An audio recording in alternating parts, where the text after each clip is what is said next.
ಸಾರ್ವಜನಿಕ ಆಸ್ಪತ್ರೆಗಳು ಸರ್ಕಾರದಿಂದ ಹಣಕಾಸು ಪಡೆದ ಜನಸಾಮಾನ್ಯರಿಗೆ ಕಡಿಮೆ ವೆಚ್ಚದಲ್ಲಿ ಅಥವಾ ಉಚಿತವಾಗಿ ವೈದ್ಯಕೀಯ ಸೇವೆಗಳನ್ನು ಒದಗಿಸುವ ಸಂಸ್ಥೆಗಳಾಗಿ ಅವು ಸಮಾಜದ ಎಲ್ಲ ವರ್ಗದವರಿಗೆ ಆರೋಗ್ಯ ಸೇವೆ ಲಭ್ಯವಾಗುವಂತೆ ಮಾಡುತ್ತವೆ. ದೊಡ್ಡ ಸಂಖ್ಯೆಯ ಹಾಸಿಗೆಗಳನ್ನು ಹೊಂದಿರುವ ಮತ್ತು ಖಾಸಗಿ ಆಸ್ಪತ್ರೆಗಳಿಗಿಂತ ಹೆಚ್ಚು ಕೈಗೆಟುಕುವ ದರದಲ್ಲಿ ಸೇವೆ ನೀಡುತ್ತವೆ. ಆದಾಗ್ಯೂ ಇವುಗಳ ನಿರ್ವಹಣೆ ಕೆಲವು ಸವಾಲುಗಳಿವೆ. ಇಂಧನ ಸಚೇತನ ಚಟುವಟಿಕೆ. ಸಾರ್ವಜನಿಕ ಆಸ್ಪತ್ರೆಗಳ ವೈಶಿಷ್ಟ್ಯಗಳು: ಉಚಿತ ಅಥವಾ ಕಡಿಮೆ ವೆಚ್ಚದ ಸೇವೆ, ಸರ್ಕಾರದಿಂದ ಧನಸಹಾಯ ಪಡೆಯುವುದರಿಂದ ಸಾರ್ವಜನಿಕ ಆಸ್ಪತ್ರೆಗಳು ವೈದ್ಯಕೀಯ ಸೇವೆಗಳನ್ನು ಕೈಗೆಟುಕುವ ದರದಲ್ಲಿ ಒದಗಿಸುತ್ತವೆ.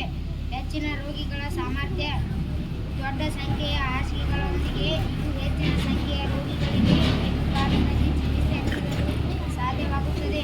ಎಲ್ಲರಿಗೂ ಲಭ್ಯವಿರುವ ಸೇವೆ: ವಿಮೆ ಇಲ್ಲದ ರೋಗಿಗಳಿಗೆ ಕೂಡ ತುರ್ತು ಚಿಕಿತ್ಸೆ ಸೇರಿದಂತೆ ಉತ್ತಮ ಸೇವೆಗಳನ್ನು ಒದಗಿಸಲು ಸಾರ್ವಜನಿಕ ಆಸ್ಪತ್ರೆಗಳು ಒಲವು ತೋರುತ್ತವೆ.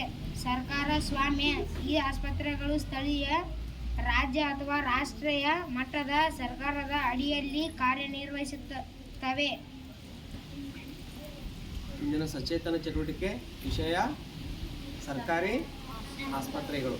ಈ ಸರ್ಕಾರಿ ಆಸ್ಪತ್ರೆಗಳ ಕುರಿತು ಪ್ರಶ್ನೆಪಟ್ಟಿರುವಂಥ ವಿದ್ಯಾರ್ಥಿಗಳಿಗೆ ತುಂಬ ಧನ್ಯವಾದಗಳು.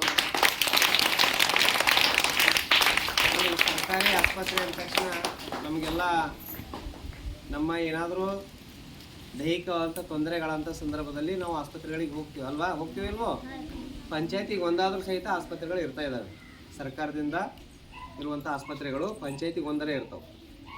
ಸೊ ಅಲ್ಲಿ ಇರುವಂಥ ಜನಸಂಖ್ಯೆ ಆಧಾರದ ಮೇಲೆ ಪ್ರಾಥಮಿಕ ಆರೋಗ್ಯ ಕೇಂದ್ರಗಳನ್ನು ಸ್ಥಾಪನೆ ಮಾಡ್ತಾರೆ. ಅದಕ್ಕಿಂತ ಉನ್ನತೀಕರಿಸಿದಂಥದ್ದು ಯಾವುದಪ್ಪ ಅಂದರೆ ಸಮುದಾಯದ ಆರೋಗ್ಯ ಕೇಂದ್ರಗಳು. ಸಮುದಾಯದ ಆರೋಗ್ಯ ಕೇಂದ್ರಗಳ ಜೊತೆಗೆ ಏನಪ್ಪ ಅಂತಂದರೆ ಅದಕ್ಕಿಂತ ಉನ್ನತ ಮಟ್ಟದಲ್ಲಿ ತಾಲೂಕು ಆರೋಗ್ಯ ಕೇಂದ್ರಗಳು ಇರ್ತಾ ಇದ್ದಾವೆ, ಹಾಗೂ ಜಿಲ್ಲಾ ಹಂತದಲ್ಲಿ ಜಿಲ್ಲಾ ಆಸ್ಪತ್ರೆಗಳು ಇರ್ತಾ ಇದ್ದಾವೆ. ಇಲ್ಲೆಲ್ಲ ಏನಪ್ಪ ಅಂದರೆ ಜಿಲ್ಲಾ ಆಸ್ಪತ್ರೆಯಲ್ಲಿ ನಮ್ಮ ಜನರಿಗೆ ಬರುವಂತಹ ಎಲ್ಲ ರೋಗಗಳಿಗೆ ಪ್ರಮುಖವಾದ ಚಿಕಿತ್ಸೆಗಳು ಸಹಿತ ಅಲ್ಲಿ ಏನಪ್ಪ ಅಂದ್ರೆ ದೊರೀತಾ ಇದ್ದಾವೆ. ಆದರೆ ಹಳ್ಳಿಗಳಲ್ಲಿ ಆಸ್ಪತ್ರೆಗಳು ಇರೋದು ಕಡಿಮೆ. ಆಸ್ಪತ್ರೆಗಳು ಇರದೇ ಇದ್ದರೂ ಸಹಿತ ಆಸ್ಪತ್ರೆ ಸೇವೆಗಳನ್ನು ಸಹಿತ ಹಳ್ಳಿಗಳಲ್ಲಿ ಒದಗಿಸ್ತಾ ಇದ್ದಾರೆ. ಅದನ್ನು ಯಾರ ಮುಖಾಂತರ ಒದಗಿಸ್ತಾ ಇದ್ದಾರಪ್ಪ ಅಂತಂದರೆ ಆಶಾ ಕಾರ್ಯಕರ್ತರಂತ ಬರ್ತಾ ಇದ್ದಾರೆ ಅದಲ್ವಾ. ಆಶಾ ಕಾರ್ಯಕರ್ತರ ಮುಖಾಂತರ ಆ ಹಳ್ಳಿಗಳಲ್ಲಿ ಏನಪ್ಪ ಅಂತಂದರೆ ಒಂದು ವೈದ್ಯಕೀಯ ಸೇವೆಯನ್ನು ಏನಪ್ಪ ಒದಗಿಸ್ತಾ ಇದ್ದಾರೆ.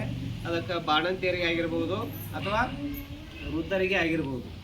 ಜೊತೆಗೆ ಏನಪ್ಪ ಅಂತಂದರೆ ಅದು ಅಷ್ಟೇ ಅಲ್ಲದೆ ಏನಪ್ಪ ಅಂತಂದ್ರೆ ಮೊದಲ ಹಿಂದೆ ಮಲೇರಿಯಾ ಡಾಕ್ಟರ್ ಅಂತ ಇದ್ರು, ಊರಾಗ ಅಡ್ಡಾಡ್ತಾ ಇದ್ರು ಮಲೇರಿಯಾ ಡಾಕ್ಟರ್ಗಳು, ಯಾರಿಗಾರ ಹುಷಾರಿಲ್ಲನ್ರಿ ಅಂತೇಳಿ. ಸೊ ಮುಂದೊಂದು ದಿನ ಮತ್ತೆ ಅದು ಮರುಕಳಿಸಬಹುದು. ಸೊ ಈ ರೀತಿಯಾಗಿ ಏನಪ್ಪ ಅಂದರೆ ಉಂಟಾಗುವಂಥ ಅಥವಾ ಬರುವಂತಹ ರೋಗಿಗಳಿಗೆ ಉತ್ತಮವಾದ ಚಿಕಿತ್ಸೆನೇ ಏನಪ್ಪ ಅಂದರೆ ಈ ಒಂದು ಸರ್ಕಾರಿ ಆಸ್ಪತ್ರೆಗಳಲ್ಲಿ ನೀಡ್ತಾ ಇದ್ದಾರೆ. ಆದರೆ ನಾವೇನು ಮಾಡ್ತಾ ಇದೀವಪ್ಪ ಅಂದ್ರೆ ಸರ್ಕಾರಿ ಆಸ್ಪತ್ರೆಗಳನ್ನು ಬಿಟ್ಟು ಖಾಸಗಿ ಆಸ್ಪತ್ರೆಗಳನ್ನು ಏನಪ್ಪ ಅಂತಂದ್ರೆ ಬೆನ್ನತ್ತಿ ಹೊರಟಿದ್ದೀವಿ. ಅಲ್ಲಿ ಏನಪ್ಪ ನಮ್ಮ ದುಡ್ಡು ಹೋಗ್ತದ, ಸಮಯನೂ ವ್ಯರ್ಥ ಆಗ್ತದೆ. ಯಾಕಂದರೆ ಸರ್ಕಾರಿ ಆಸ್ಪತ್ರೆಗಳು ನಮ್ಮ ಪಕ್ಕದ ಊರಿನಲ್ಲೇ ಇರ್ತಾ ಇದ್ದಾವೆ. ಸೊ ಅಲ್ಲಿ ಮೊದಲು ಏನಪ್ಪ ಅಂತಂದ್ರೆ ಭೇಟಿಯಾಗಿಬಿಟ್ಟು ಅಲ್ಲಿ ಏನಾದರೂ ಚಿಕಿತ್ಸೆ ಇರದೇ ಇದ್ದರೆ ಮಾತ್ರ ಏನಪ್ಪ ಅಂತಂದರೆ ದೊಡ್ಡ ದೊಡ್ಡ ಖಾಸಗಿ ಆಸ್ಪತ್ರೆಗಳಿಗೆ ಹೋಗ್ಬೇಕು. ಇಲ್ಲಿದು ಏನಾಗ್ತದಪ್ಪ ಅಂತಂದರೆ ಎಷ್ಟೋ ಜೀವಗಳು ಹೋಗುವಂಥ ಸಂದರ್ಭಗಳು ಇರ್ತಾ ಇದ್ದಾವೆ. ನಾವು ದೂರ ಹೋಗ್ಬೇಕಾದ್ರೆ ಮಧ್ಯದಲ್ಲಿ ತೀರ್ಕೊಂಡ ಅಂತ ಬರ್ತದೆ, ಸುದ್ದಿ ಗೊತ್ತೈತಿಲ್ಲ. ಸೊ ಆ ರೀತಿ ಆಗ್ತಾ ಇರ್ತವೆ. ಅದಕ್ಕೋಸ್ಕರ ಏನಪ್ಪ ಅಂದರೆ ಸಮೀಪದ ಆಸ್ಪತ್ರೆಗೆ ಹೋಗೋದನ್ನು ನಾವು ರೂಢಿ ಮಾಡ್ಕೋಬೇಕು. ಸರ್ಕಾರಿ ಆಸ್ಪತ್ರೆಗಳನ್ನು ಬಳಸಬೇಕು. ಅಲ್ಲಿ ಏನಪ್ಪ ಅಂದ್ರೆ ಚಿಕಿತ್ಸೆಯನ್ನು ಪಡಿಬೇಕು. ಜೊತೆಗೆ ನೋಡಿ, ಸರ್ಕಾರಿ ಶಾಲೆಗಳಲ್ಲಿ ಸಹಿತ ಎಲ್ಲರೂ ದಾಖಲಾತಿ ಮಾಡಿಸ್ಬೇಕು. ಈಗೆಲ್ಲ ಖಾಸಗಿ ಕಡೆ ಹೋಗ್ತಾ ಇದ್ದಾರೆ. ಖಾಸಗಿ ಶಾಲೆಗಳು, ಖಾಸಗಿ ಆಸ್ಪತ್ರೆಗಳು ಅವನ್ನೆಲ್ಲ ಬಿಟ್ಟು ಸರ್ಕಾರಿ ಕಡೆಗೆ ಏನಪ್ಪ ಅಂದ್ರೆ ನಿಮ್ಮ ಒಲವು ತೋರ್ಬೇಕು. ಯಾಕಂದರೆ ಎಲ್ಲ ಸೌಲಭ್ಯಗಳು ಅಲ್ಲಿ ಸಿಗ್ತಾ ಇದ್ದಾವೆ. ಓಕೆ, ಮತ್ತೊಮ್ಮೆ ಧನ್ಯವಾದಗಳು.